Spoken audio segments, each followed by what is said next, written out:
gente que se ha montado. Tenemos más de 20.000 personas montadas de muchos países. Gracias por la paciencia. Entiendan que es como si estuviéramos en una pequeña arena todos conectados, de manera que gracias a algunas de las horas de la mañana se repetirán. Para las personas que quieren disfrutar esta charla de adelante, de Ken Hughes, en inglés, pueden aquí buscar en el player, tenemos un traductor simultáneo, funciona realmente bien, así que los invito a que lo usen. Muy buena noticia les tengo, la Secretaría de Desarrollo de Bogotá hace una convocatoria para que 800 emprendedores y empresarios se junten a recibir un programa especial de un mes de mentorías de EXMA. Entren a la página www.desarrolloeconómico.gov.co. Es una mentoría para sobrevivir el futuro. Busquen esta sección y ahí participan. Van a dejar cerrado abierto hasta el 12 de mayo. Pues el grupo que también quiere mucho a esos empresarios, a esos clientes y que se hacen mucho por ese país, el grupo en Colombia, nos invita a inspirarnos para aprender nuevas habilidades y unas visiones especiales como esta de este personaje maravilloso que se llama Ken Hughes. Él está Ken Hughes es un experto del shopping y de las experiencias del consumidor que es para el futuro que afrontaremos. Desde el canal, tendencia retail, generación Z, millennials y nuevos modelos de economía. Así que bienvenido, Ken, a EXMA. El escenario es tuyo. Ken, how are you? Where are you? In Ireland, where are you? I guess I can take this off. I probably don't need this, do I? We can throw that away. Probablemente I no am in necesito Ireland. esto, me lo I am voy in a- Ireland. Estoy It's en nearly Irlanda. whiskey o'clock in Son Ireland. casi las horas de So whisky good en morning to everyone in Irlanda. Latin America and the Buenos días Americas. Good en evening to everyone in América Asia Latina, en and las Australia, Américas. Buenas and good noches evening to us a all in Europe. Asia, Australia y Great, buenas Ken. So the tardes, buenas scenario, noches a this Europa. virtual scenario in Colombia, Excelente, Central es America escenario is en yours because we have people Colombia, from América Panama, Central, Bolivia, América Guatemala tuyo from the porque group tenemos of Bolivia, Bank Colombia, and Guatemala, of course many people Colombia from Colombia, y por United States. supuesto So gente welcome. de The scenario Colombia, is de Estados yours. Unidos, así que bienvenido. El escenario Excellent. es Well, let's tuyo. get going. Let's get going. Excelente, So pues if you put my vamos slides up a on the screen arrancar. there. Entonces, si So ponen, por today favor, I mis want to talk diapositivas about what en la I have pantalla. Hoy termed quiero the hablarles captive de lo economy. que So I study he hablado consumers. de la I study economía consumer cautiva, behavior, trying to los understand consumidores, su why we comportamiento, act, how we buy entenderlo what we y por qué buy. actuamos de la And for manera que businesses actuamos, and por qué brands, this is compramos lo que probably the compramos most y para exciting change empresas y that any marcas es brand or business probablemente will el go más through emocionante perhaps in the next 10 or por el 20 cual years. vayan So a here we all atravesar are, los we're siguientes 10 stuck años. inside Entonces, our aquí homes, estamos and the behaviors atascados, of us as atrapados humans en and as nuestras casas y consumers nuestro is of course comportamiento como changing seres day humanos by y day. consumidores We've está always talked cambiando about día. disruption, we Siempre talk about hemos hablado technical de la disruption, we talk disrupción, about economic hemos hablado de la disruption, disrupción political técnica, de disruption. la Nobody disrupción thought económica, 2020 was going to política. be the Nadie ultimate year of pensaba business que el disruption. 2020 This iba a is ser el año disruption to the power of definitivo. C19, to the power of this COVID pandemic. Everything changes. The game feels, the game rules have changed, everything changes. What's interesting about change is that if you stand still during rapid change, you still move backwards. I've always loved this quote. Standing still is the fastest way of moving backwards in a rapidly changing world. And we have a rapidly changing world. The old ways of working simply will not work for us as marketeers. We will not be able to communicate with our consumers the same way as we used to. So we have to learn new ways if our businesses are going to not only survive, but actually to thrive. What I love about the Chinese word for crisis, the Chinese write the word crisis with two characters. The first character represents danger, but the second character represents opportunity and change. And that's really what you have to look at this crisis as. Yes, of course, it's dangerous, but at the same time, it gives brands and businesses a huge opportunity to change the business models and to interact in new ways. So look at the streets at the moment all over the world. The streets are empty, but of course, out of one danger comes opportunity. So here's the deer. We've seen this all over the world. We've seen it in South Africa with the lions on the street. This is Japan. We've seen it in Europe and Australia. Everywhere, the nature takes the streets back. The pigeons are very sad because they've no one to poop on. These are Oliver Riddle turtles that are breeding again in a beach in India. And again, this beach used to be full of people, but because there's no people, nature takes over. So what's interesting is nature is moving into the vacuum. And that's a good metaphor for your business also. You need to bring your brand, your business into the vacuum if you're going to succeed. And again, you look at the pollution, we all know the pollution positive story coming out all over the world. Less aircraft, less cars means less pollution. Everything is closed, but even the businesses that are closed, some have been able to pivot. And this is the magic part of creative business people. So let's take a zoo. Take an average zoo where you have to visit the animals. The majority of the revenue for a zoo comes from the ticket price, people paying to come and visit the animals. What happens if your business is closed? You still have all the costs. You still have to feed the animals, you have to keep all the animals, you have to have the staff, but you now have no revenue. What do you do? Well, here's a very genius idea from a small animal sanctuary in California. This is called Sweet Farm. They have animals, and again, usually the revenue comes from ticket sales. So what do? They were closed, they had no revenue, and they looked at the world and they said, well, what's happening? Everything is closed. What are people doing? What are they doing? Well, they're all on Zoom calls. So we have animals that we need revenue from, and everyone's on Zoom calls, so why don't we try and put those two things together? So what they did is they very simply launched a fantastic new product. I love this product. It's called Goat to Meeting. So now they can allow one of their alpacas or one of their goats into your Zoom meeting. So in the middle of a corporate Zoom meeting, up pops an alpaca or a goat comes across the screen. It's fantastic. And it became an international success. All their time is now spent out in the yard filming goats and alpacas. They are making more money doing this than they ever did selling tickets. So this is a business that is able to understand the importance of the pivot. And this is really what I believe every one of us has this creativity inside of us that we need to just let out now in this pandemic. You need to look at your business and bring it in new directions if we're going to succeed. And the creativity of the average person is amazing. Have you looked at all the stuff on social media? These are two farmers in the States who haven't watched Tiger King, painted one of their cows like a tiger and did these pictures and broke the internet. So I think as a metaphor, this is what you need to do with your business. You need to step outside of what you are already doing and really look for the opportunity around you. And this pandemic is helping us to do that in a way. I want to show you a video. It's one of my favorite videos from the entire kind of series of things that we've seen on social media in the last while that really sums up, again, the creativity of the average person. This is a guy called Chris Mann. He's an amateur, he's not a famous musician, and he made this Adele cover parody of Hello in his own apartment in California. Have a look. Play that, guys, there, please, on video. Hello to Corona Life. The saints stay home till July. Jesus Christ Almighty, can you please send me strength? I'm so sick and tired of my own goddamn face. Hello from self-quarantine. I'm begging Amazon to please, after sending more soap, can you please figure out how to send a box of my friends to my house? I'm so bored. Help me.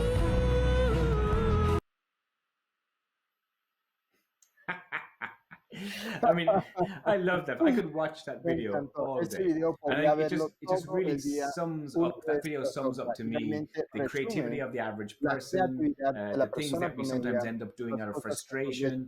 But if you are a business and a brand, you need to get inside Chris's head there. You need to look at what you have and realize that you have opportunity. That's my main point here. You can be a victim or a victor of this pandemic as a business owner and a marketeer. It's up to you to decide which two letters at the end of that word you are. So you can be a victim and you can sit there like an average consumer and stay inside and be sad that everything's gone wrong. Or you can be a victor. So for instance, I'm Irish, and so every year on St. Patrick's Day, we have our big festival, our St. Patrick's Day festival. And of course we have parades and we walk the streets and we, like every country, we celebrate our national holiday. This year we couldn't have any parades because, well, we had to be locked down. And all our elderly family were locked in. And so this is what we did, myself and my children on St. Patrick's Day. We had our own Patrick's Day parade. We dressed up and we went to my parents' house, and my children walked into the parade outside the glass. And, there's opportunity in every moment. You choose whether it's going to be a problem or whether it's going to be opportunity. And the world is kind of strange at the moment. Obviously, the hairdressers are all closed. Look at the state of this.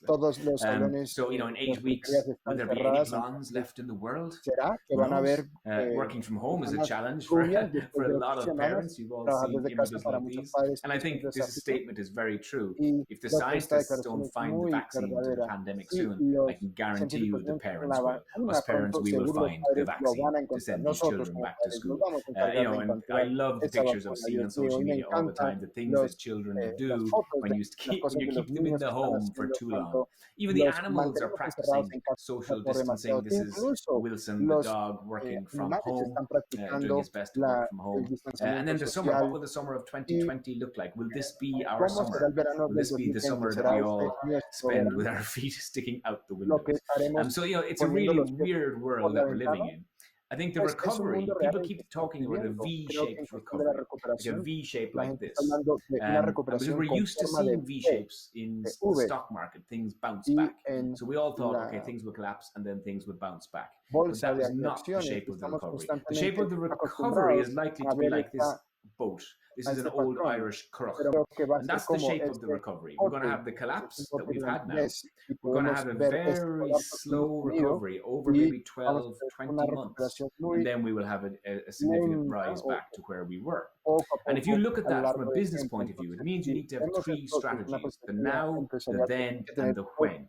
And these are different phases of consumer sentiment, different economic phases, and different strategy phases to manage a brand. So will this be the shape of the high street in the future? Will all our high streets look like this? These are schools in China. This is schools keeping the 2-meter distance from each child with these crazy hats. The bar of the future. Is this going to be the bar of the future?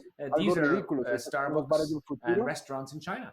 Already, do you want to go and have a coffee in that center picture? I don't. So how do we maximize the customer experience while also delivering on the social distancing? This looks like a call center. This is actually a canteen in China. This is workers having their lunch in the office. So this is the future that we're moving into. It's a strange place. So you do need to decide how your strategy looks for your brand and business in each of these segments: the now, the then, and the when. So I want to talk about the values of the consumer that we now have, the values of the captive economy consumer. The problem is I don't really have time to go into it all. So here's 6 values that I would like to talk about: freedom, autonomy, the need for humans to control, the need for humans to attach themselves to things, community, digital, and health. I'm really only going to talk about community and digital at the time I've got given here. But if you are interested in the full understanding of the captive economy consumer, jump onto my blog at any time you want, kenhughes.info/blog. You'll find all the stuff there to read and the videos to watch on the captive economy consumer. But I'm going to talk just about community and digital. Community has become a significant value in this new pandemic captive economy. So we've always belonged together as humans. We all get a general, we have a need for belonging. And we're a tribal people. Humans are tribal people. And in modern day, our tribes tend to be our family, maybe even a work tribe. Then we have the gym tribe, the team, the rugby team, the tennis team, even the friends you go drinking with. And of course, we have our digital tribes, our Instagram, our Facebook, our LinkedIn. So we all are tribal members and we like to belong. And what was interesting in the pandemic is that need to belong really came out strong. So I'm sure you all watched all over the world people come together on their balconies. We had it in Italy in the beginning, here in Europe, people playing music on their balconies together. You had it over there in Latin America also. Every country has had their examples of people coming together, pulling together. Here it is in the UK with the NHS. And really, the people of the year, of course, became the nurses, the doctors. These are my children actually on the screen here, making superhero snack packs for the healthcare workers in our community. So community became a really strong consumer felt value. And the moment a consumer holds a value dear, you, as a brand and a business, need to communicate using that value. If you get it wrong, it's not good. So these are the celebrities, and you remember this from a few weeks ago. They all sang one line of Imagine. It was really badly produced on social media. My children could have done better with a TikTok. And they pushed it out there. And it lacked a community. It didn't talk about what they were giving to the community. It actually was just about them choking to death on the lack of attention as a celebrity. And the world came down on them. Look at all the parodies. Oh, poor celebrities in their mansion houses with their tennis courts and their swimming pools being isolated. Oh, how hard it was. So if you get community wrong, it's not good. You need to be genuine. So here was the Germans flying planes into Italy. So Italy had one of the biggest infection rates in Europe for a while, and the Germans had the lowest. They were actively coming into Italy, taking patients back from Italy into Germany for treatment, even though they had very little infections themselves. So a community spirit. And then the average person on the street got involved. And so here was someone giving away free cactuses. Here was someone giving away free books and saying, look, I'm clearing out my house. Would you like some books? So this was a lovely community spirit. And then, of course, it took off into bigger. This guy here is Italian, and he came as a refugee. He came to Italy from Albania, I think it was. Here he is. And he's saying, look, you welcomed me to Italy a number of years ago. And now I want to give back to you. So here, please take the fruit and vegetables for free. And then there's this wonderful example on the other side of the slide, this maths teacher in the US, who when he was trying to teach online, his pupil wasn't understanding the geometry. He drove in his car, he drove to her house, and through the glass, he was trying to teach her the maths. And that is the sense of community that has come from this pandemic, which is a beautiful part of humanity, but it also is up to us to capture as brands. So here's Brewdog, which is a artisan microbrewery brand in Scotland. And they've promised to buy everybody in the world a beer when this is finished. So what they're doing is they're using the pandemic for an international sampling campaign. Then even at a local community level, there was a pub in Glasgow that offered all its regulars a free pint, and they drove the beer and they gave it into their houses for free. But it was just, again, a sense of community. IKEA have released the recipe for their famous meatballs, so everybody all over the world can have the meatballs without having to go to the store. Pornhub gave everyone free access to premium pornography to help flatten the curve. And then all these big brands around the world, of course, gave us their social distancing logos. You need to remember, this is all about relationships. This is your ability as a brand now to really build emotive, genuine, authentic, heartfelt links with your consumer. And those chances don't come along that often.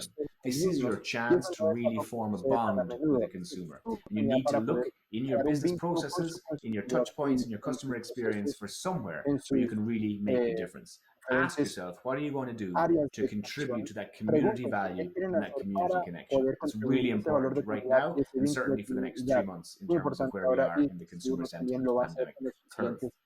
And the last value I want to talk about is digital, this big digital step jump that the entire world has enjoyed for the last 6 to 8 weeks. So we have just gone through the world's biggest digital training course. Obviously, everything was already going digital in the world, every business, every industry, but this has just brought the whole thing into what we now call phygital, a complete collision of physical and digital into one aspect. So you have to look at your business now and make sure that your digital and your physical aspects are equal. So for instance, my own mother did her online shop for the first time ever. She's 76. She never did online shopping before. Now she was forced into doing it, but she will always now do a little bit of online shopping every month, she says. A new person brought into the digital world. And then a mother of a member of my staff, she was 71. She taught 6 of her friends how to crochet on using Zoom. Now here's a 71-year-old mother suddenly becoming a digital tutor for the first time. So every demographic, every generation getting more and more digital. We've obviously had Zoom dates and Zoom dinners and Zoom drinks and Zoom socializing. And so that will now become part of our norm, digital socializing, as opposed to it took a step up from just social media. Everyone's working from home. Now ask yourself the question, in the future, will we need all those offices? Will we need all those big offices? Probably not. People are now working from home, and the working from home will take another step jump in terms of behavior after the pandemic. And think about the groceries, online groceries. Will people go back to going to shops? Will people just get used to the subscription meal box arriving? Deliveries coming every week? I think they will. People are used to now not leaving their houses much, even for entertaining. They get takeaways more, deliveries more. This will become more and more normal. Look what happened in China. Even the travel industry. We've had the technology, augmented reality, virtual reality for a long, long time, but we haven't started using it. Whereas now people are starting to virtually travel the world. They're starting to use Airbnb experiences online. They're starting to travel on YouTube. They're starting to, the travel industry is going digital more than physical than it ever has before. In fact, you can right now go to the Guggenheim Museum via Google Street View, and you can walk around that museum live. Well, not live, Street View. But you can experience the Guggenheim Museum digitally from the comfort of your own couch at home. And this is how digital is changing everything. We always talk about digital transformation. It was always on the rise, whereas now we have step jumped hugely in digital. And this direct-to-consumer piece, if your business was there in the middle, obviously there's so many businesses from Airbnb to Box to Warby Parker to Smile Direct, that the middleman has been taken out. Don't let your business be one of those businesses. Don't be taken out from the digital environment. You need to make sure that digital used to be a competitive advantage, maybe, and now it's not. Digital is now an absolute survival piece of kit. You need your business to be as strong digital as it is physical, no matter what your business is. So you need to ask yourself, how are you going to best deliver on digital to survive in this new captive economy world? So there are two of the major values. As I said, I think when all the dust settles on this pandemic, we're going to realize maybe how little we need actually sometimes from a consumer point of view, how much we already have in the world, just friends and family and emotion and being able to touch people. And the true value of human connection will become a really important, valued entity. And as you look at your customer experience, as you look at all those touch points in a business, you need to make sure that you start to stitch and weave elements of true, genuine human connection into them. And that is the way that you will beat your competitors. Remember, we have a now, a then, and a when. We're just coming out of the now, just at the end now. And the businesses that are pivoting well are preparing for the then, for the next 6 to 8 months, 12 months. We have gyms where they need to be 2 meters apart, each piece of equipment. Restaurants, the same. So we're going to have to think of different ways to make those businesses work. And once we get that right, we'll emerge into the when in about 12 to 18 months' time. And the businesses that do the then part well, that do the pivot part well, will have a very enjoyable recovery. The businesses that don't do that well will just flatten out and collapse. So the 5 big takeaways I want you to take from my session today. Remember, freedom and control. We didn't get to talk about it today, but jump on the blog and have a look at it. It's really important. Freedom and control. Let the consumer themselves feel that they're in control, because the whole world is uncertain. Be proactive with your customers. Talk to them before they ask to talk to you. Make sure you get there first. Are they okay? Can you help? Connect with them with real authenticity, with community, with heart. This is all about human emotion. Make sure your business is digital. You have a physical and a digital, and they're both equal and strong and complement each other. And devise your now, then, and when strategy. Those 3 pieces have to be written down in your brand, in your business, to come out strong out of this pandemic. I know there was a lot of information there. It was also in English, so I know I speak fast when I get excited. So if you want to receive the slides and the summary of everything what I've spoken about, why don't you just jump on your device there? You're either on a phone right now, or you're on your laptop or your tablet. Type in marketing@kenhughes.info into an email. Do it now. Send it to me today, and I'll get my team to send you a deck of slides and a summary to everything I've spoken about. If you like, a roadmap to this recovery, so you can bring it to your brand, to your business, to your colleagues who maybe aren't on this particular session, and you can remind them of the things that I've said to you today. Marketing@kenhughes.info. Zap an email off to me and I'll get that deck to you. If you don't want to do that, or if you want to just remember what I said, you can jump onto my YouTube channel, kenhughes.info, subscribe, and all the little videos are there. You can watch about the values of the captive consumer and all the psychology of captivity and all sorts of exciting stuff. That's the blog. If you want to read it all, it's all there to read. And so there's lots of different blogs on the captive economy, and obviously all my social media. I'm always happy to continue the chat. Follow me on Instagram, Ken Hughes IE. Follow me on Facebook. Follow me on LinkedIn. Follow me everywhere is what I say.